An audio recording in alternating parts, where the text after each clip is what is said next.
Think carefully now. This morning, alarm, shower, coffee, keys, bag, car. Where was my phone during? Wait, I remembered something. I was drinking coffee and checking my phone simultaneously this morning. I ran to the kitchen. I looked at the coffee maker. Nothing there nearby. Then I looked at the trash can. Could I have accidentally thrown it away? I opened the trash lid. Coffee grounds, banana peel, tissues. I started digging through it. My hands were dirty and disgusting. But I had to find that phone desperately. Nothing in the trash. Where else? I was running out of ideas completely now. I went back to my car. Searched again more carefully. Under the floor mats, too. I opened the trunk. Old gym bag, spare tire, jumper cables. No phone anywhere. Then I remembered. I stopped for gas this morning. Maybe I left it there. I drove to the gas station immediately. My last hope. Please be there, please. I talked to the cashier. Did anyone turn in a phone today? Black case? Let me check. Sorry, man. Nothing here today. My heart sank completely. It was gone forever. I drove home feeling defeated. I would have to buy a new phone. So expensive. At home, I collapsed on the couch. What a terrible day this had been. I sat there for a minute. Then I felt something hard under my leg. I reached under the cushion. My hand touched something rectangular and familiar. No way. I pulled it out. My phone. It was here the whole time. Under the couch cushion. I must have sat on it this morning while putting on my shoes quickly. I laughed and cried simultaneously. Relief, joy, and embarrassment all mixed together completely. I wasted hours searching everywhere. And it was under me the entire time. So stupid. This experience taught me important lessons. First, slow down in the mornings. Rushing causes mistakes. Second, check obvious places first, like where you were sitting. Start simple, always. Third, maybe don't panic so quickly. Take a breath. Think calmly and logically first. So, did you understand my phone nightmare story? Could you follow my crazy search? I hope this made you laugh. We all lose things sometimes. It's normal. Thanks for watching English with Sophia.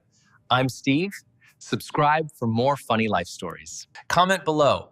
What's the weirdest place you found something lost? Tell me your stories. Goodbye. I never thought my life would change so dramatically. It all started on a cold Monday morning in December. I was sitting in my small apartment, staring at my laptop screen, feeling completely lost and unmotivated. My job had become boring and repetitive. Every day felt exactly the same as the one before. I knew deep inside that I needed to make a change, but fear was holding me back. That morning, I received an email that would transform everything. It was a job opportunity in another city. My heart started racing. This was the chance I had been waiting for, but doubts filled my mind. And should I leave my comfort zone? Should I risk everything for an uncertain future? These questions haunted me. I called my best friend, Sarah. She always knew how to give me the right advice. Listen, you'll regret it forever if you don't at least try. What's the worst that could happen? Her words echoed in my mind for hours. She was absolutely right. I had nothing to lose. The next day, I submitted my application with trembling hands. My entire body was filled with nervous energy. 2 weeks passed slowly. Every morning, I checked my email anxiously, hoping for a response. Finally, the reply came. They wanted to interview me. I couldn't believe my eyes when I read it. I spent the next week preparing intensively. I researched the company, practiced answers, and studied their industry. The interview day arrived. I put on my best suit and looked at myself in the mirror. You can do this. Believe in yourself and show them what you're capable of. The interview lasted 2 hours. I answered every question confidently, drawing from all my preparation and experience. The interviewers seemed impressed. They smiled and nodded as I spoke about my skills and accomplishments. 3 days later, my phone rang. It was them. My hands were shaking as I answered. Congratulations. We'd like to offer you the position. Can you start next month? I couldn't speak for a moment. Tears of joy filled my eyes. I had actually done it. The next few weeks were a whirlwind of activity. I packed my belongings, said goodbye to friends, and prepared mentally. Moving day came quickly.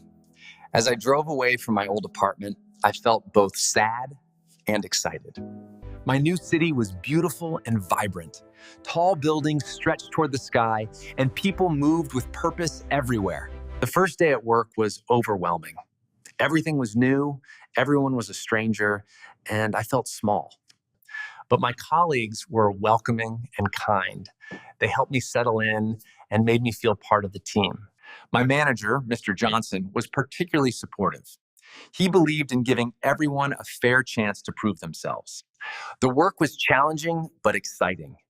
Every project pushed me to learn new skills and think creatively. Months passed, and I grew more confident. I was contributing valuable ideas and earning respect from my peers. You've exceeded all our expectations. We're promoting you to team leader. I was speechless again. In less than a year, I had gone from feeling stuck to leading a team. That night, I walked through the city streets, reflecting on my incredible journey and transformation. I thought about how one decision, one moment of courage, had completely changed my life's direction. I called Sarah to share the amazing news. She screamed with excitement and said she always knew I could do it. Remember when you were scared? Look at you now. You're absolutely thriving and inspiring others. As team leader, I faced new responsibilities.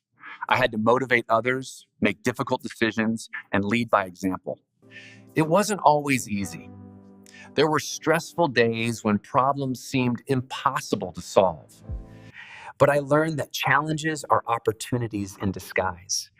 Each obstacle made me stronger and wiser. I started mentoring younger employees, sharing my experiences and encouraging them to pursue their dreams fearlessly. Seeing others grow and succeed because of my guidance became my greatest source of satisfaction and pride. A year later, the company launched a major project. They chose me to lead it. It was huge. The project required creativity, dedication, and teamwork. We worked long hours, but the atmosphere was energizing and positive. There were setbacks and difficulties along the way. Some days, we felt like giving up completely. But our team stayed united and focused. We supported each other through every challenge and celebrated small victories together. Finally, after 6 intense months, we completed the project successfully. The results exceeded everyone's expectations dramatically. The company held a celebration. Everyone congratulated our team. I felt proud, grateful, and incredibly blessed. Standing there, surrounded by colleagues who had become friends, I realized something profound about life. Success isn't just about achievements or promotions. It's about growth, relationships, and finding courage within yourself. It's about taking risks when fear tells you to stay safe. It's about believing in possibilities. Looking back now, I'm grateful I made that decision on that cold Monday morning in December. That one moment of courage opened doors I never knew existed. It changed everything for me. If I could give advice to anyone feeling stuck, I'd say this: don't let fear decide your future. Take the chance, make the leap, trust yourself. The only limits that exist are the ones you accept. Your dreams are valid and achievable. You just need to take that first step, no matter how scary. Today, I wake up every morning excited about what lies ahead. Life has become an adventure again, and it all started with one decision, one application, one moment of choosing courage over comfort. My journey taught me that transformation is always possible, regardless of where you are right now. So ask yourself, what would you do if you weren't afraid? That answer might change your life. Hello. Can you understand what I'm saying right now? Let's find out together. This is a listening challenge. Today, I'm going to tell you an interesting story. Listen carefully to every word. Try to understand the meaning. Don't worry if you miss some words at first. This story happened last summer. It was a hot, sunny day in July. The sky was clear and blue. I woke up early that morning. The sun was shining through my bedroom window. Birds were singing outside. I got out of bed, stretched my arms, and walked to the